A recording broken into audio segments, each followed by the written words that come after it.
welcome to Grab the Horns. Today's topic is going to be old tech stocks that aren't really looking so good anymore. The first one that we're going to look at is one that used to be a high flyer, Cisco. Symbol on that is CSCO. So let's go ahead and pull up a chart of Cisco and talk about it.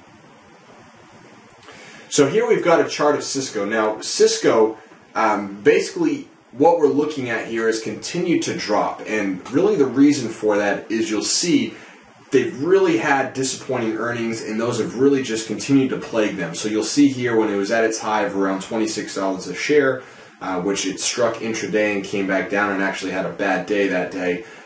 This was back in August, late July, early August. You can see, came here, and this represents its earnings.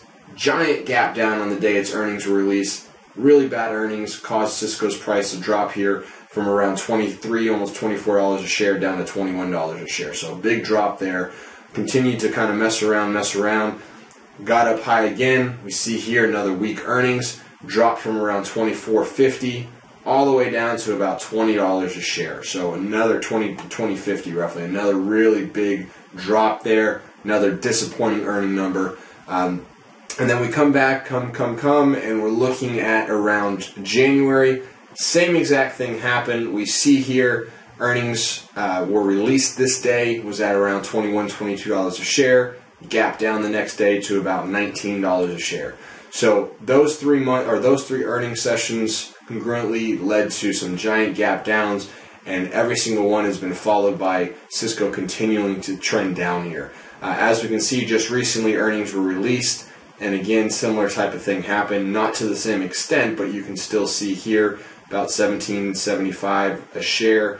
Earnings come out, drops down to about $17 a share. So again, bad earnings numbers come out once again here, causing Cisco to go down.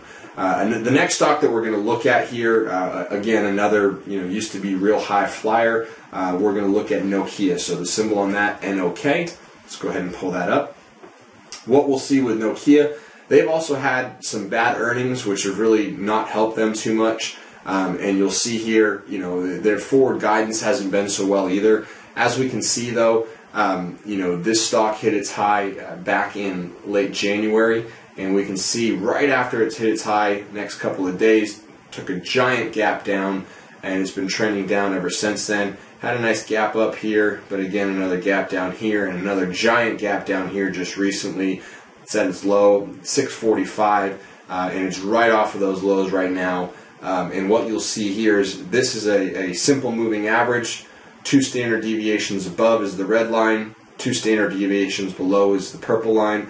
We can see here this is below its bottom of the Bollinger Band. Never a good sign. You can see here as well the relative momentum is just completely sold off. And you can also see on these down days, a lot of volume, over 200 million on one day and almost 200 million on the day before that.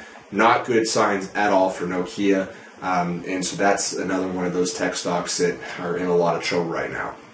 The last tech stock we're going to look at this morning is Research in Motion, RIM. With RIM, where's the bottom on this stock? I mean, this stock has just been constantly going down since February, where it hit its high of around 70. Ever since then, you can see, again, this is a simple moving average. It's just continued on this downward path here. Try to make a little bit of a rise, hit that simple moving average, gap down, try to make a little bit of a rise, same type of thing, gap down again, and then it's just been continuing down here. So it's cut almost in half in the last 3 and a half months here. It's cut almost in half. And as you can see, this is one of those ones where the proverbial knife is falling. Where is it going to go? You can see here momentum is way down. You see these red lines here of the volume are a lot higher than the green lines are of good days. Never a good sign. RIM is in a lot of trouble right now as well. So those are 3 different tech stocks of the old. We see that they're having a lot of problems right now in this market. As we can see, earnings on those companies aren't doing so well. They really need to find a way to reinvent themselves and really try to do something in order to get themselves back on track.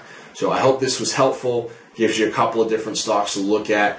Probably don't want to go long on any of these right now. Something to keep an eye on though.